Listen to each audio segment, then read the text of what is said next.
भारतीय संविधानाचा डॉक्टर बाबासाहेब आंबेडकरांचा वंचित बहुजन आघाडीचा बाळासाहेब आंबेडकर तुम आगे बढ़ो, बाळासाहेब आंबेडकर तुम आगे बढ़ो. एकच नंबर मित्रांनो. सर्वात प्रथम समतेचे विचार, समतेचा संदेश रुजवणाऱ्या सगळ्या महामानवांना अभिवादन करतो. वंचित बहुजन आघाडीचे राष्ट्रीय नेते ॲडव्होकेट बाळासाहेब आंबेडकर, वंचित बहुजन आघाडीच्या प्रदेश अध्यक्षा रेखाताई ठाकूर, मंचावर उपस्थित सगळे मान्यवर, माझ्या मातांनो, भगिनींनो, माझ्या बंधूंनो आणि ह्या चळवळीतल्या साथीदारांनो, तुमच्या सर्वांना माझा क्रांतिकारी जय भीम.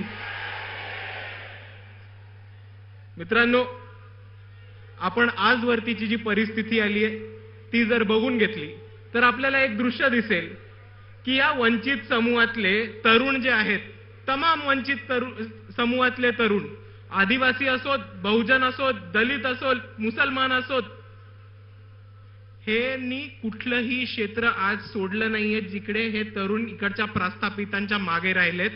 नुसते मागेच नाहीत राहिलेत तर त्यांच्या पावलावर पाऊल ठेवून त्यांना मागे टाकायला लागलेत आणि प्रत्येक क्षेत्रामध्ये स्वतःचा ठसा उमटवणारे हे तमाम वंचित समूहातले युवक, यांना राजकारण कळतं, अर्थशास्त्र कळतं, समाजकारण, सोसायटी कळते, मीडिया आणि कल्चर कळतं, पॉप कल्चर कळतं, इन्फॉर्मेशन टेक्नॉलॉजी कळते.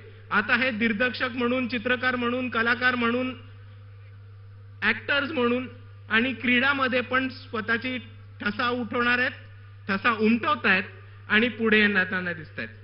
आणि हीच जीच आमची पिढी आहे ती आमच्या वरच्या पिढीकडे जेव्हा आदराने बघते आणि थोडं सेल्फ इंट्रोस्पेक्शननी बघते, म्हणजे जी 1960 ते 1980च्या कालखंडामध्ये जन्मलेली जी पिढी आहे, आमच्या वरची पिढी, ह्यांच्याकडे जेव्हा बघते तेव्हा आम्हाला एक गोष्ट कळतो की खऱ्या अर्थाने विकास आणि प्रोग्रेस ह्या पिढीपासून सुरुवात झालाय. ह्या पिढीने महत्वाच्या पोझिशन्स स्वतःकडे काबू केल्यात, त्यांनी अधिकारी म्हणून समोर यायला लागलेत, बिझनेसमॅन म्हणून समोर यायला लागलेत, प्रायव्हेट सेक्टरमध्ये समोर यायला लागलेत आणि आमच्या पिढीचा विकास व्हावा, आमच्या पिढीला एक लढण्याची ताकद मिळावी असं वातावरण उभं केलंय आमच्या वरच्या पिढींनी. आणि ते फक्त आणि फक्त शक्य झालंय भारताच्या संविधानामुळे आणि अजून कशाचमुळे नाही. आणि ते शक्य झालंय भारतातल्या संविधानाच्या वेलफेअर पॉलिसीजमुळे, सुरक्षेमुळे, विकासाच्या संध्यांमुळे आणि भारतीय संविधानाने दिलेल्या संरक्षणामुळे. पण मित्रांनो, आज आमच्या पिढीच्या समोर एक भीती आली आहे. आम्हा सर्वांना ही भीती वाटते की आमच्या वरच्या पिढीला जे आरक्षण मिळालं, ज्या संविधानाचं संरक्षण मिळालं, ते आमच्याच पिढीतल्या बऱ्याचशा एका वर्गाला आणि आमच्या येड्यांना पिढ्यांना मिळणार नाही, अशी एक ताकद या महाराष्ट्रामध्ये, या भारतामध्ये उभी राहतीये. आणि आपल्याला सगळ्यांना एकत्र येऊन ह्या ताकदीशी लढायची आज गरज आहे. आणि जी लोक संविधान बदलण्याची बाता करतात, जी लोक संविधान बदलण्याची भाषा करतात, ह्यांच्याबद्दल एक गोष्ट आपण सर्वांनी समजून घेऊया की संविधान बदलणं ह्यांच्या बापाला पण शक्य नाहीये. आणि इकडचं भाजप असेल, मोदी असतील, अमित शहा असतील, हाफ चड्डी घालून पळणारे आरएसएस वाले असतील, हे जितके येडे दिसतात तितके येडे नाहीयेत हे आपण लक्षात ठेवूया. जरी अर्धी चड्डी घालून इकडे तिकडे पळत असतील काट्या फिरवत, तरी जितके येडे तितके येडे दिसत नाहीत. हे ना डायरेक्ट संविधान पलटी करू शकणार नाहीयेत, बदलू करू शकणार नाहीयेत, ते संविधान डायरेक्टली बदलणार नाहीयेत. ते उंदरासारखं संविधान कुरतडून कुरतडून कुरतडून कुरतडून फाडून काढण्याचा प्रयत्न करणार आहेत. आणि ह्याच्यासाठी त्यांनी वेगवेगळे कायदे आणलेत, पॉलिसीज आणल्यात. जर आपण शिक्षणाची परिस्थिती बघितली तर जिल्हा परिषदेच्या शाळा बंद पाडल्यात, अंगणवाड्या बंद पाडल्यात.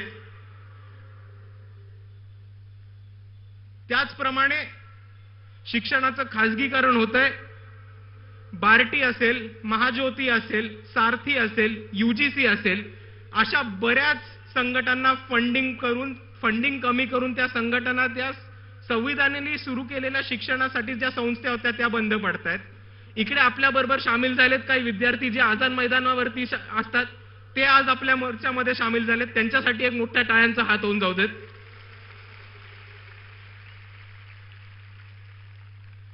आणि ह्याच बाजूनी त्यांनी शिक्षणाचा रस्ता आपला बंद करायचा प्रयत्न सुरू केलाय. आणि दुसऱ्या बाजूला काय सुरू केलंय की जर आपण शिकून सवरून बाहेर पडलो तरी आपल्या मुलाबाळांना, आपल्या सर्वांना, इकडच्या युवकांना, तरुणांना नोकरीची संधी मिळणार नाही, नोकरी उपलब्ध होणार नाही, अशी व्यवस्था ह्यांनी करून ठेवली आहे. याचं एक महत्वाचं कारण म्हणजे इकडची ढासळती आर्थिक व्यवस्था. आणि अर्थव्यवस्था कोलमडल्यानंतर या देशामध्ये एक महत्वाचा घटक होता जो आपल्या सर्वांना जॉब्स उपलब्ध करून देत होता, तो म्हणजे भारताच्या संविधानाने सुरू केलेला सोशल वेलफेअर इकॉनॉमी सांगितलेला पब्लिक सेक्टर. पण आज हा पब्लिक सेक्टर इकडचा नरेंद्र मोदी असतील, इकडचे अमित शहा असतील, ते बंद करतात. आणि म्हणून बाळासाहेब दरवेळेस म्हणतात की इकडचे नरेंद्र मोदी जे आहेत ते दारुड्यासारखे आपला देश विकायला निघालेत. ह्याच्यावरती आपण लक्ष ठेवावं. मुंबईचाच उदाहरण द्यायला झालं तर बेस्ट बंद करून बेस्ट अदानीला दिली. तसंच मुंबईचा एअरपोर्ट अडानीला दिला, BSNL अंबानीला दिलं, एअर इंडिया विकली, भारतीय रेल्वेचं आणि भारतातले जे पोर्ट्स आहेत त्या पोर्ट्सचं खाजगीकरण सुरू केलंय. आणि ह्याच सर्वांमध्ये ह्यांनी एक आता महाराष्ट्र सरकारने नवीन फंड आणलाय, फॉर्म्युला आणलाय, तो म्हणजे कंत्राटी भरतीचा. आता इकडे क्लास 1, 2, 3, 4 चे अधिकारी, काही पोलीस अधिकारी, शासकीय नोकर, शासकीय अधिकारी, सरकारी अधिकारी ह्यांच्या नोकऱ्या, ह्यांच्या ज्या पोझिशन्स आहेत त्या आता कंत्राट भरतीवरती सुरू केल्यात. आणि मी आपल्या सर्वांना एक गोष्टीकडे लक्ष ठेवायला सांगतो की जेव्हा इकडचं सरकार, सरकारी नोकऱ्या, शासन आणि ज्याला आपण एक्झिक्युटिव्ह असं म्हणतो, हा विभाग जेव्हा हे कंत्राटी भरतीवरती देतात आणि कॉन्ट्रॅक्ट बेसिसवरती द्यायला सुरुवात करतात, तेव्हा एक गोष्ट लक्षात ठेवा की हे सरकार तुम्हाला ओरडून ओरडून सांगतंय की आम्ही हे सरकार चालवायला लायक नाही आहोत, म्हणून आम्ही हे सरकार ह्यांना भाड्यावरती देऊन टाकले. आणि हेच चालू होत असताना आपलं महाराष्ट्र राज्याचं सरकार इकडे तिकडे फिरत राहतंय आणि काय बोंबलतायत, शासन आपल्या दारी, शासन आपल्या दारी. अरे भावांनो, शासन आपल्या दारी कारण इकडचा शासकीय अधिकारी, शासकीय नोकर हे झालेत भाडेकरी. आणि ह्याच प्रकारे इकडच्या लोकांनी इकडच्या व्यवस्थेला मोडीत काढून, संविधानाचे एक एक मूल्य मोडीत काढून स्वतःचं आधुनिक मनुस्मृती संविधानामध्ये घुसवायचा प्रयत्न इकडच्या व्यवस्थेने केलाय. आणि ह्यांना वाटतं की आपण ह्यांच्यावर आवाज उठवला तर आपण डरू, आपण घाबरू. जेव्हा इकडचा मुसलमान आवाज उचलतो, जेव्हा इकडचा दलित आवाज उचलतो, ओबीसी आवाज उचलतो, इकडचे वंचित आवाज उचलतात, तेव्हा त्यांच्यावरती केसेस केल्या जातात, त्यांना पोलीस प्रशासनाच्या दबावाने घाबरवलं जातं. पण मित्रांनो, मला एक सांगा, ह्यापुढे आपण घाबरणार आहोत की नाही? आपण घाबरणार आहोत? एकच नंबर बॉस, क्योंकि ये डरने का नहीं डराने का टाइम आ गया है अभी. आणि त्याचमुळे आपण सर्वांनी हे ठरवूयात की येत्या प्रत्येक निवडणुकीमध्ये पंचायत समिती सदस्य असेल, सरपंच असेल, जिल्हा परिषद सदस्य असेल, नगरसेवक असेल, आमदार असेल, खासदार असेल, या सर्वांना आपण तमाम वंचित घटकांमधनं, आदिवासींमधनं, बहुजनांमधनं, दलितांमधनं, मुसलमानांमधनं आणि तमाम बहुजन समूहातनं असे लोकप्रतिनिधी आपण सत्तेमध्ये पाठवू जे सत्तेमध्ये जाऊन संविधानाचा सन्मान करतील. आणि म्हणून सगळ्या माझ्या तरुण बांधवांना, मित्रांना विनंती आहे की आज आपण इकडे एक निर्धार करूया, आज आपण इकडे एक शपथ घेऊयात कि जो ये संविधान बदलने की बात करेगा, जो ये संविधान बदलने की कोशिश करेगा, आपण उसको ही बदल डालेंगे.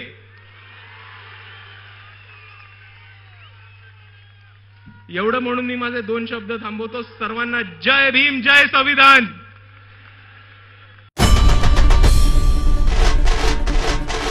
आई भवानीचा गजर म्हणजे झी 24 तास.